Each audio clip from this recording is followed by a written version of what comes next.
are doing okay. I assume all of you doing well in your classes, but I'm here to tell you it's not enough. The rule I came up with when I was here, Manson 50-50 rule, is that classroom gives you 50% of what you need. So if you're spending 25 hours a week on your classes, it's great. But you should double it for what you do outside of class. And I'm going to talk about everything to do outside of class.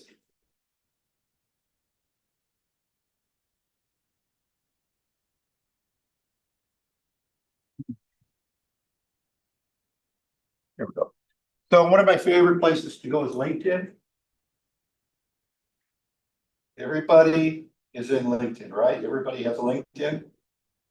Yes. Okay.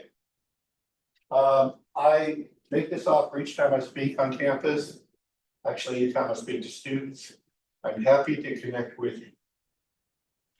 One request is I really enjoy getting a note with a connection request because it's a good habit.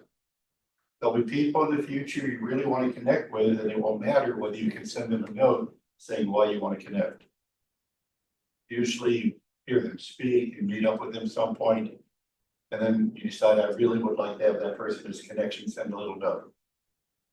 But the reason I want to connect with you is not just I want to connect with you. The way I measure my success is who I can connect you with. So I have 3,900 connections that I've built up since 2007. Half of those connections are students or former students. But I really believe in the value of human networking. The best human networking is what we're doing now, is face-to-face. But LinkedIn is the best online tool for networking that I know of.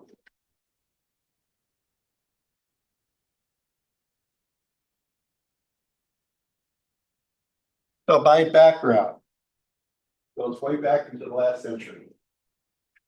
So it's showing my age. I was a CIS MSBA student, early 80s. I worked in the field from 82 to 92. The reason I went into the field in 1982 when I was still taking 300 level CIS classes is fear. Fear drove me. Fear still drives me. I was afraid of graduating without a job. That was the scariest thought I had. And so I did everything I could to increase my chances of getting a job. I was involved with MISA, that was the only club then, but I found out about the EDP Auditors Association. EDP stands for Electronic Data Processing. And I found out that they had meetups. So I started going to the meetups by myself, making a fool out of myself every month. At the worst elevator pitch. Hi, my name is Dan Manson. I go to Cal Poly Pomona. Did you know Cal Poly Pomona teaches EDP auditing? And I couldn't get a word out after that. I didn't know what to say. Did that 3 months in a row. Third month I did it, guy turns around and says, we have an entry-level job at Coldwell Banker. Do you want to interview for it? So I gave the best one-word answer. Sure. So I interviewed for the job. They hired me when I was taking 300 level CIS classes. With the condition, because I already had a bachelor's degree in another field, it was in film video. On the condition I went into the master's program here. So I switched into the master's program. And that's how I started my career. So 10 years at work. I taught part-time in the late 80s. After the teaching part-time for a few classes, the department chair, Carl Clavinesher, said to me, you know, we'd like to have you go full-time here, but you have to get a PhD. And I didn't even know what a PhD was. But I was working for McDonnell Douglas, which had 100% tuition reimbursement, no questions asked. I could get a degree, I could take a class in anything, they would pay for it, no strings. So I started my PhD program in 89. 3 years into it, I went tenure track at Cal Poly. Got my PhD, got my tenure, and was with CIS as a faculty, as department chair 3 times, as CISO twice. Until 2017, I went into early retirement in 2017. I taught part-time. Since then, but this is kind of important. You see, this is 2003, which means 10 years in, I started getting grants. I got my first NSF grant because when I was stepping down as department chair the first time, I saw an email. Email said that Cal Poly Pomona got a grant with 4 other schools to improve the information security infrastructure at the schools. It was not a grant for faculty. It was a grant for campus IT at 5 schools. Then the last sentence of the email said, in the future, there may be opportunities for curriculum. I started going to the meetups. Again, I invited myself. I was the only faculty. I started going to the meetings that this group of 5 had. And about 3 months into those meetings, they said, you know, we should go after another grant for faculty. So I kind of led that effort to get our NSF grant. We got it in 2003, and that led to more grants. But I was willing to do things that others didn't do. It's one of the most important pieces of advice. If you're doing what everyone else is doing, you limit your opportunities. If you do things to differentiate yourself, you increase your opportunities. And now I'm cyber program coordinator. I wrote my own job description. And in my job description, I said no teaching. Because I love students outside of the classroom because you're choosing to do what you're doing. If I'm teaching a class, being recorded, if I'm teaching a class, I really enjoy what I'm teaching. I enjoy the students, but I don't enjoy students who just go to class and don't do extracurricular. Because I do believe extracurricular is important as curriculum. Any thoughts on that? Yeah. Oh, you're agreeing. Okay, good. Okay, so this is what I did outside the classroom. When I was a student, I joined MISA and I joined ISACA. So I joined a club, I joined a professional association. When I graduated, I started to do more extracurricular.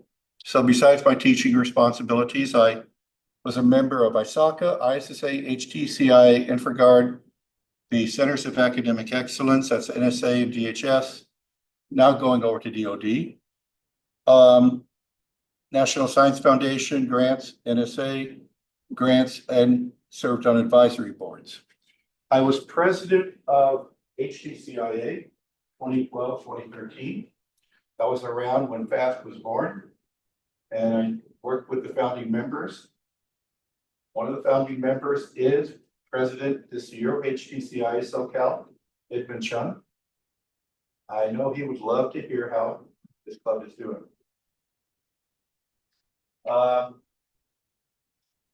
I was also co-founder of an ISSA chapter, the Inland Empire chapter. We did something cool that first year. It's kind of nice when you start something. First year, all the officers, president, vice president, treasury, secretary, all the officers we had 2 people for each one. We had a professional, we got a student. So I had students from Cal Poly that first year who had the position of vice president, secretary, treasurer, and all that. And I think it made a difference for a few. I also have started a YouTube channel back in 2013 from one of my grants. So it's called CyberFed. If you want to have a good laugh sometime, go to the channel and check out my videos. I did 64 episodes of the CyberFed show where I was promoting cyber as a sport. What did all that stuff do to me? It gave me all the outside activities gave me confidence. They gave me connection. They gave me opportunities. What you're doing in this club is giving you confidence, is giving you connection, is giving you opportunities. And there's more you can do. What's going to drive you, I hope, is what drives me. Those things drive. Passion is the most important quality. If you don't have passion for something in this field, don't go into the field. It's a hard field. It's a hard field to get into. It's a hard field to stay into. What a lot of people suffer from going into cyber is imposter syndrome. The feeling I don't belong. What a lot of people get after succeeding in this field is burnout. But passion will drive you, and human networking will give you confidence and connections and opportunities.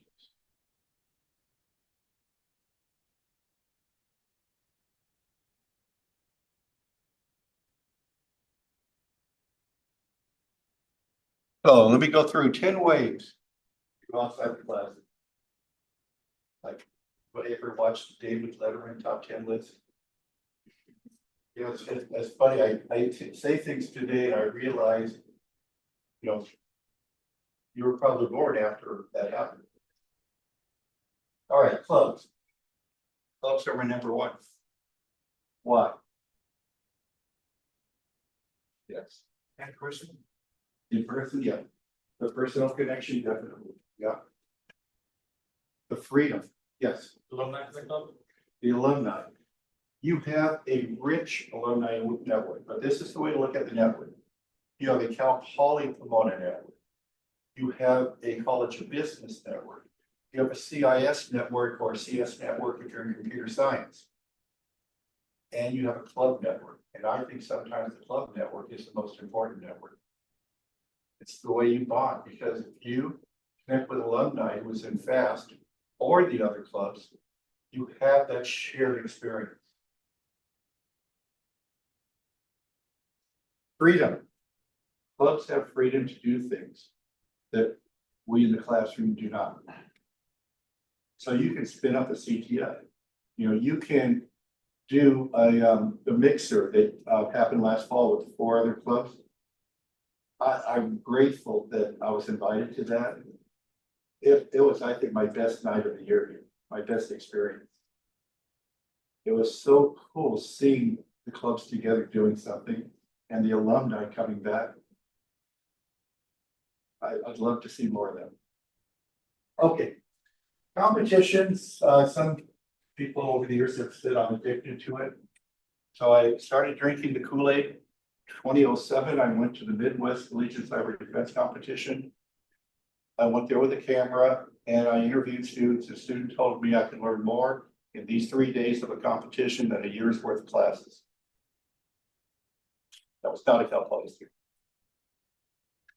But I learned that the fire hose, drinking from a fire hose, if you're willing to, speeds up your learning. It accelerates. So I've believed in competitions ever since. I started WRCCDC here. I co-founded NCL here. I've been involved in all the aspects of competitions, and I still believe it's one of the most coolest things you can do. Also, there's no downside. Nobody fails a competition. You all get the same experience. You don't get anything in your transcript that said I failed the CTF. There's no grade. There's no grade in a competition. There's just the chance to experience something that's fun under pressure. And fun and pressure may not seem like they go together in competitions. I think they do. Okay, internships, part-time job. Go after them and don't settle for what you hear about. How many of you are in Handshake? How many of you connected with Handshake in the Career Center? Okay, all of you, if you haven't done it, you need to. How many of you know who Beth Lee is? Okay. Beth Lee is the Career Center person assigned to the College of Business. So she's got some office hours downstairs. When you first walk in, you first make a left and a left. And that's her office. Pam Adams is also in that office. How many of you know who Pam is? Okay, so Pam is the lead advisor for the College of Business. They will help you find out about opportunities that you may otherwise not hear about. So what went on campus last Friday? Who was here last Friday? LinkedIn? Yes. Over 300 attendees at the LinkedIn event. And I talked to Beth about it a little earlier today. It was tremendous. How many of you wish you had gone last Friday and didn't know about it? Okay, that's a reason to connect with the Career Center. I thought that Handshake would send you out something on it, but it didn't. I got it from a set, like you have to register on Handshake, Okay, and then it will send you an email when it comes up. But yeah, I got an email like from the school, College of Business. okay. Well, if you have trouble finding out what's going on campus, that's part of my job. To make sure you are aware of opportunities outside the classroom.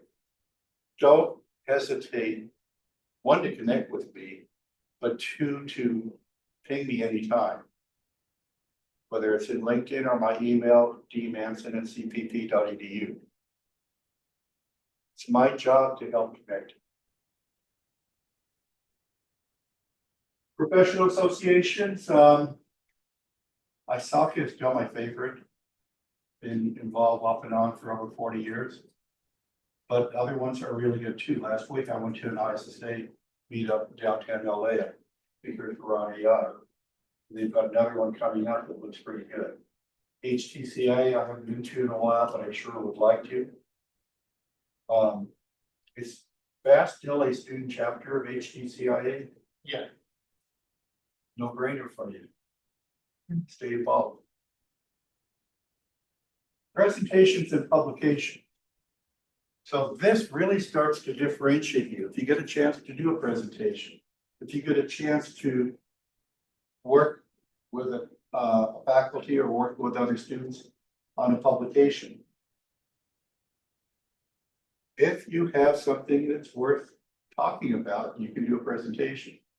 If you have something that's worth doing research on, you can do a publication.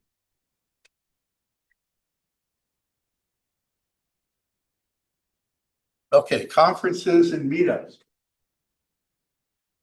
So what do we have going on this spring?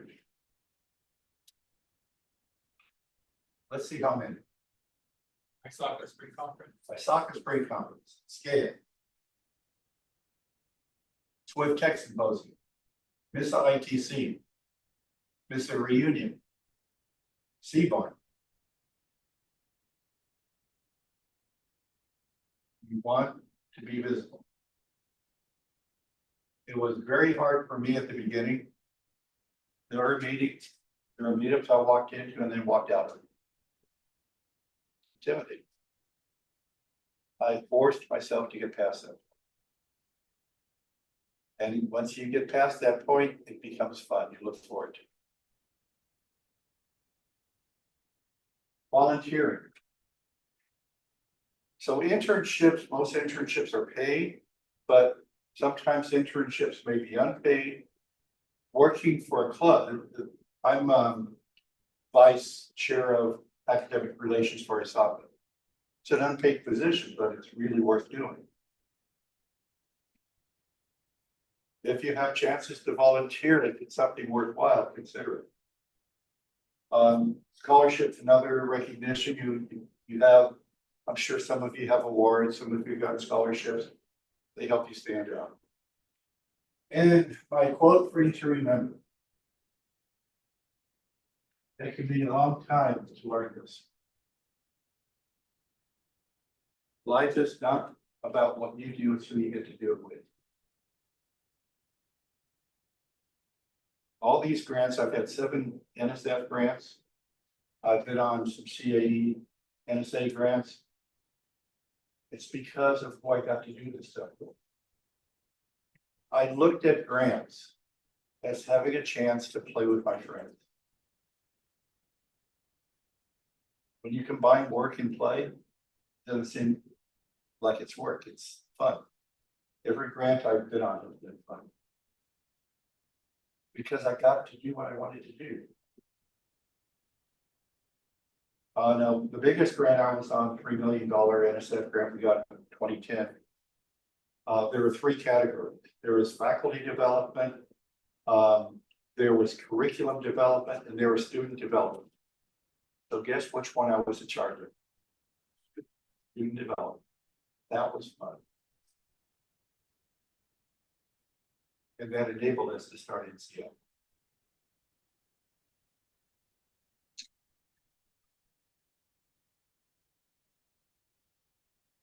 Now it's your turn.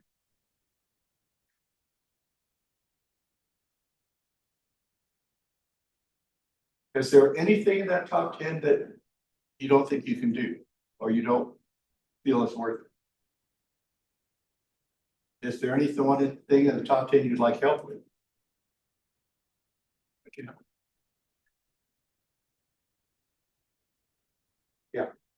I feel like a lot of students struggle with approaching professionals out, I guess, in the wild. Yeah. Because they don't know how to be like. Do you have any advice on that? Yes. Go to the Career Center. Take advantage of their resources. They have an AI interview tool that will measure how well you interview. Talk to people. I think there's one I didn't put in there, it's mentorship. There's a mentoring network on campus that you can sign up for. People Grove, I think it is. Somebody needs to Google for me. Bronco Mentoring Network. You're going to get better at that because you're going to get practice. You're going to enable yourself to get practice. And you're going to be willing to do something that's hard. You're going to have to expand your comfort zone. We all have our comfort zones. And one of the biggest ones is with people. You know, a few years ago, we went through COVID. I hated teaching during COVID. I hated not going to meetups during COVID. I miss people. And I think one of the most important experiences for you to have is time with others face to face. I don't think you develop enough as a professional by just doing stuff online. Even if it's hard at the beginning, even if you feel intimidated, if you feel like you want to walk out of a meeting you go into, because I've been there. You'll be amazed how much the community needs you. Well, this is something else I say, and I know it's hard to make you feel to believe. The community needs you even more than you need it. You're the future. They need you to enter the community, thrive in the community. The other thing I'm going to say is something maybe you don't want to hear. Who you know can be as important as what you know. People don't know about you, how are they going to hire you? You interview at a company and you can't relate to the person you're interviewing with. You can't tell stories that they believe make you a good hire. It's harder to get hired. If you know someone on the inside of the company that wants you to get hired, that helps more than if you don't. So Louise, what company you want to work at? What did I say that? So, what company do you want to work for? I apologize. No worries. What company do I want to work for? Yeah, what company?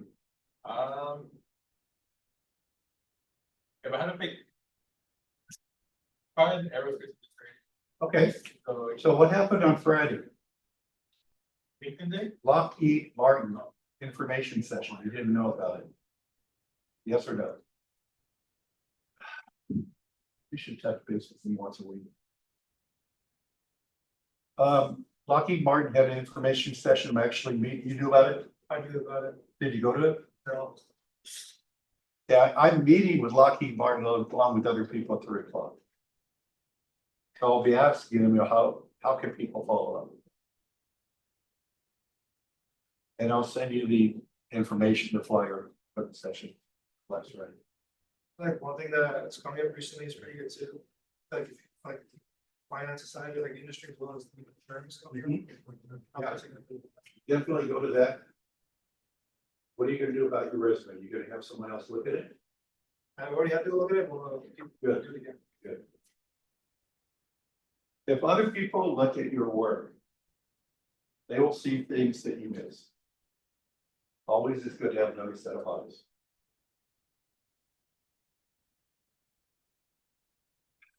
You've been very quiet.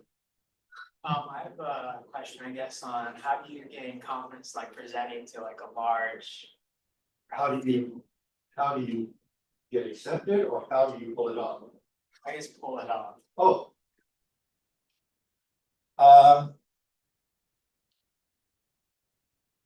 You need to learn. It's something I said to Saul. Yes, if I minded this being recorded. And I said, I'm at the point now where I trust what comes out of my mouth. I'm better off the cuff than I am scripted. You will get to that point. When you get to that point is practice. Presenting is a learned skill. Look for the opportunities. You get opportunities in class, right, to present. And I would tell students who are presenting, these are the two most important words. Have fun. Look at it as a chance to have fun. Talk about what you like to talk about the way you like to talk about it. Trust yourself.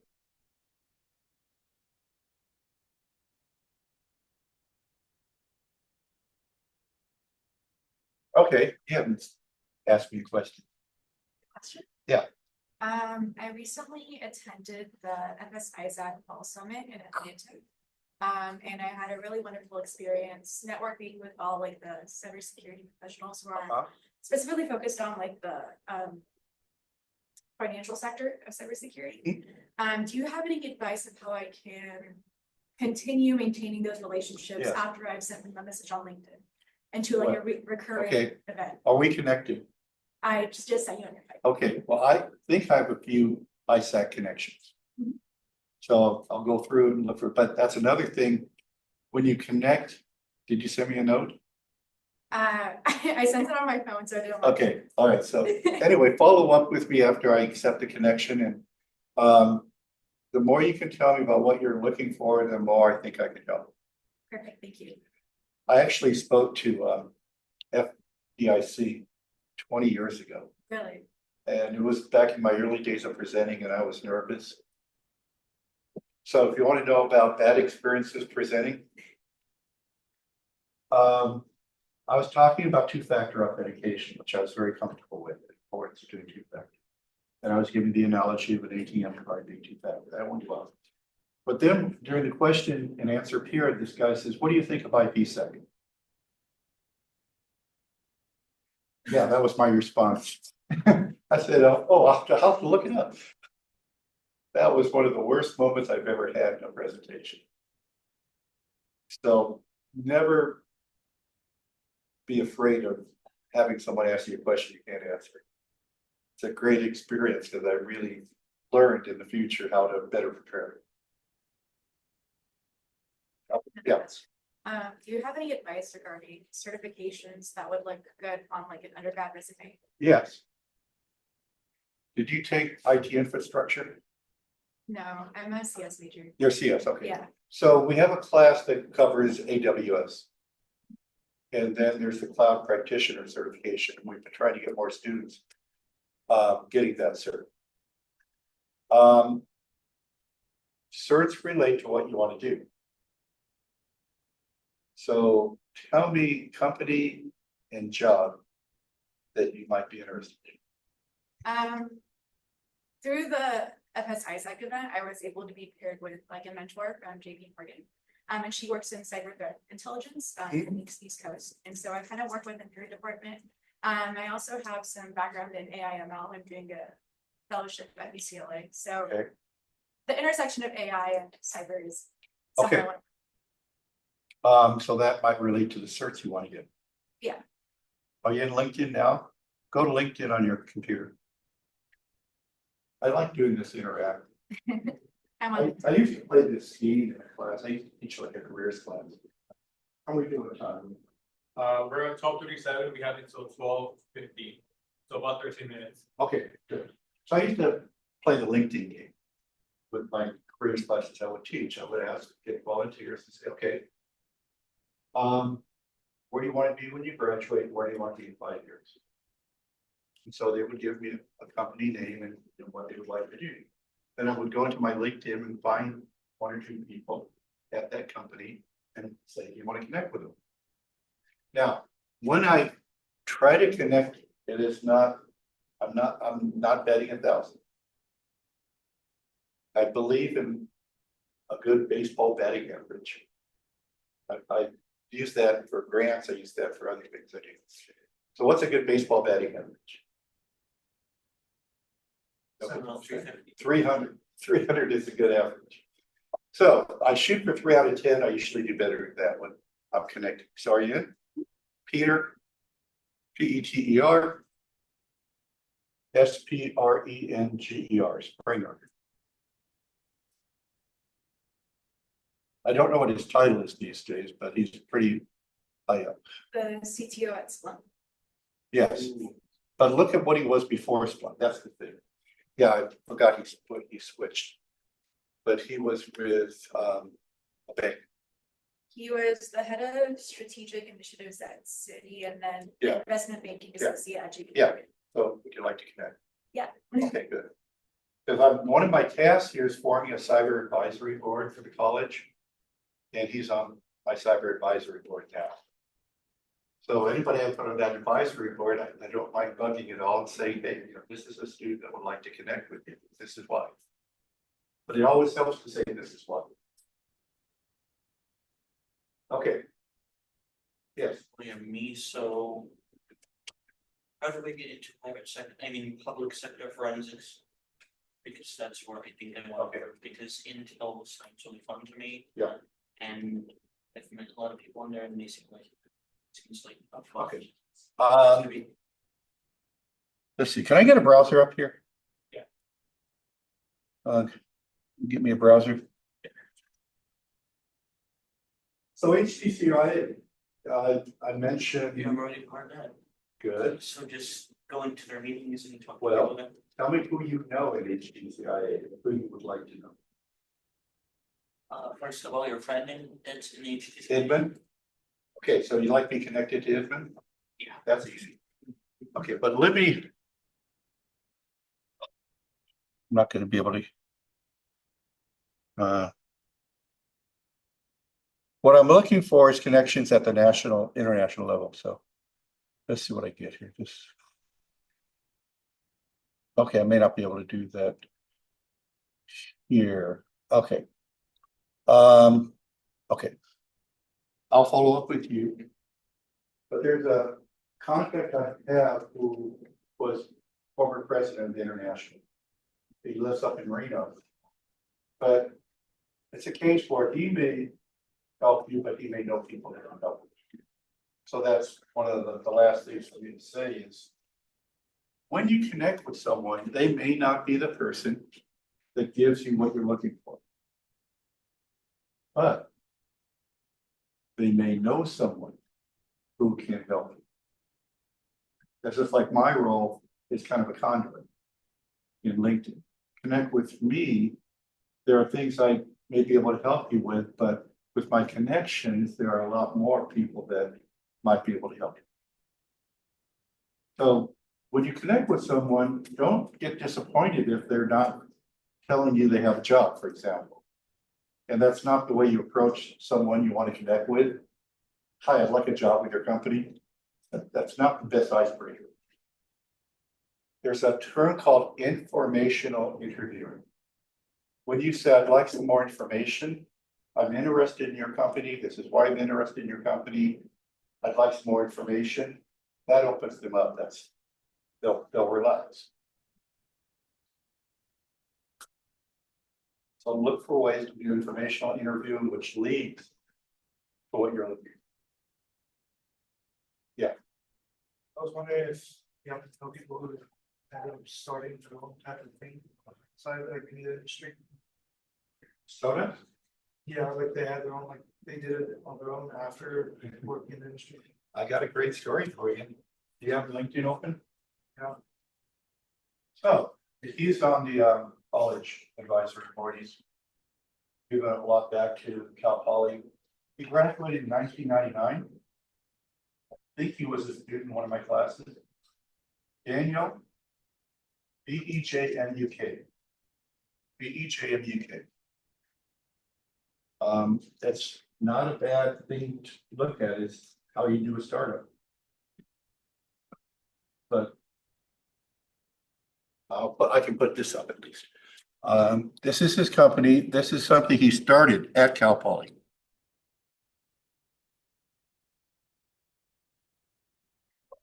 Green box.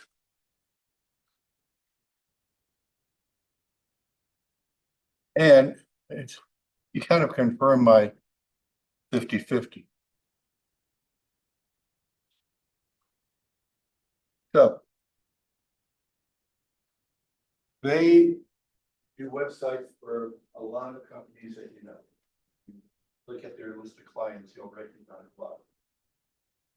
So Dan spoke to Steve Barn about 10 years ago. And he talked about how he did his company, how he started a company while he was a student. So he said, I spent 40 hours on Cal Poly and 40 hours on my business. I did 80-hour weeks.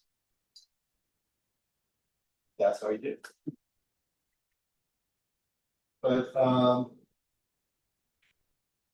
yes, it is something especially if you had a few students, a few colleagues that wanted to do it with it, which they did a lot more fun. But I wonder if there's an about here. Let me see. I'm going to go back here, and we're $2.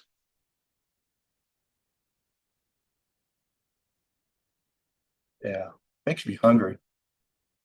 Me too.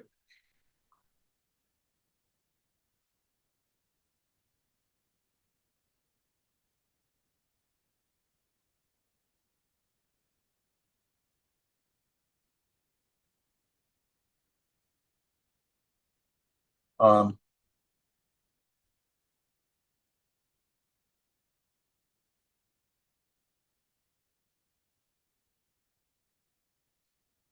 so it really is cool to take the opportunity while you're a student trying to start a business. You have a lot of resources on campus that would love to help you.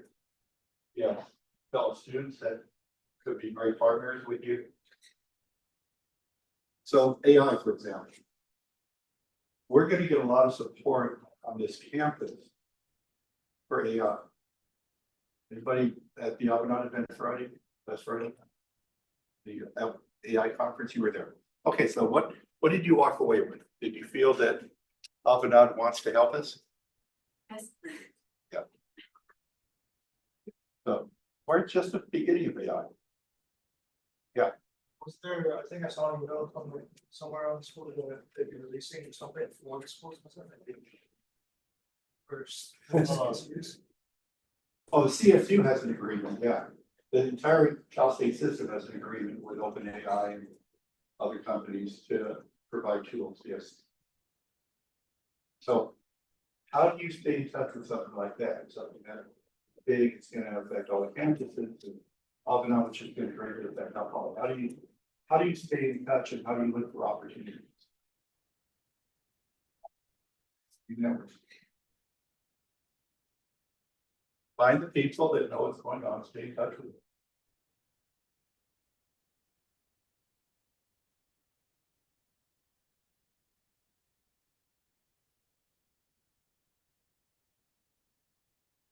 Yes, they did it. Going back to your talking about your background, starting in IT audit. I recently signed for a position at EY for tech risk, which is Cool. IT audit. Very cool. Yes. For me, I've like done a bunch of pivots, while here at Cal Poly where I wanted to be like an application developer, cyber, GRC. Yep, wonderful. And now I've been officially like signed like offer. Yep. Technically. I guess, do you have any advice? Yes. For someone like who's just starting? Cause Yes. I'm kind of, or like working at Big Four in general. Yes. Never a dream of mine. I thought I was, cause I interned at Homeland Security before, so I was like, to do GRC, I'm gonna be work for government, that's where I was gonna be. Do we have Cal Poly alumni, CIS alumni at EM1? Yes. Have you gotten to know them? Yeah, she's actually, so my current manager right now, she said she told me she was a Cal Poly alum as well, so. That's where I. There are others. Yeah, And do we have alumni at the other big fours? Would it be worth getting to know them? yeah, Yes. My advice is to get to know people. You're really fortunate because you're already in the field. You're not just a student now, you're a professional. And you can be looked at that way when you say connect with a contact at another big four, Deloitte. I have very good contacts at Deloitte. You can tell them, look, I'm working in the field. I'm really interested in knowing more. What advice do you got? Yes. I guess for me, it's more of like, I'm less familiar, IT audit and like working in Skype. Yeah. It makes me more cautious, like how I can reach out. So you wonder if you don't know enough about it. Yes, that's more, like, I kind of just, I got. ISOCA will help you a lot. Yeah, Look for opportunities. Are you going to ISOCA Spring Conference? I should. Yes, yes, you should. Yeah. You're gonna connect with Carol, right? Yes. Yeah. So I would connect with Carol Gonzalez. She's the CISO. She's president of ISOCA LA. Mention me. Try and get yourself to spring conference and try and get yourself to any ISOCA LA event. You are going up the curve. And the curve can seem intimidating at the beginning. But the more you start going up that curve, the more fun it becomes. You know, if I wanted to climb, what's a good example? Who's a climber here? So, who's somebody who's done. All right, so if I wanted to climb Mount Whitney, that would be hard. It's 14,000 feet. But I'll bet when I got halfway up there, it wouldn't seem that hard anymore. It would motivate me. I've already done this. I know I can do more. Jump in. Realize you're at the beginning. You're at the beginning of a very cool career, and you're going to be with very cool people, and you're going to meet with Cal Poly alums all along the way. Actually, if you look at your life, the brother recently got in for digital forensics consulting. You give you his number if you want to talk to him. That was great, yeah. You guys just. That's all all. we call it fast. 8 years. I guess it's time. Thank you, everyone who was on Zoom. If you haven't connected with me or what we do. So